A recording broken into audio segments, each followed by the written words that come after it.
నల్లమలలో మనం తిరగడానికి వీల్లేదు. 3 నెలల పాటు నిషేధం విధించారు.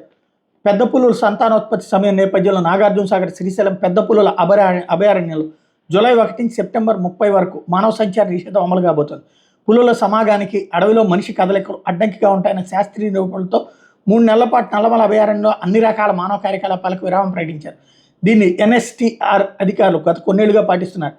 ఈ చర్యలో భాగంగా ఎకో టూరిజం రిసార్ట్లు, అటవీ లోతట్టు ప్రాంతాల్లోని పుణ్యక్షేత్రాల దారులు మూసివేయబోతున్నారు. అటు ప్రకాశం జిల్లా మార్కాపురం నల్లమల టైగర్ రిజర్వ్ అటవీ ప్రాంతంలో సందర్శనీయ స్థలాలను 3 నెలల పాటు మూసివేస్తున్నామని మార్కాపురం అటవీ శాఖ డిప్యూటీ డైరెక్టర్ సందీప్ కృపాకర్ ఆదివారం ప్రకటించారు.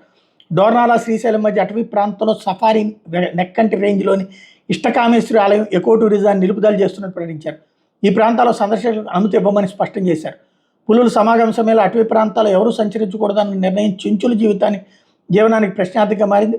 నల్ల అటవీ ప్రాంతంలో మనుగడ సాగించి చెంచులు తేనె, సన్నారిగడ్డలు, జిగురు వంటివి సేకరిస్తూ జీవనోపాధి పొందుతున్నారు. మానవ సంచార నిషేధం అమలు కానుండడంతో ఉపాధి దూరం అవుతుందని ఆందోళనలో చెంచులు ఉన్నారు. ఇట్లాంటి తరుణంలో వాళ్ళకి జీవనభృతి కల్పించాలని వాళ్ళు కోరుతున్నారు. అటు పులుల ప్రవర్ధనానికి ప్రాముఖ్యత కల్పించినట్టే తమను అన్ని విధాలు ఆదుకోవాలని వేడుకుంటున్నారు. నల్లమల అభయారణ్యంలో రాష్ట్ర పరిధిలో ప్రకాశం, కర్నూలు, గుంటూరు జిల్లాలో ఉన్నాయి. 2011 జనాభా లెక్కల ప్రకారం 12,000 చెంచు కుటుంబాలు ఉన్నాయి. వేట నిషేధ కాలంలో మత్స్యకారులకు వృత్తి కల్పించినట్టే తమను కూడా ఆర్థికంగా ఆదుకోవాలని చెంచులు కోరుతున్నారు.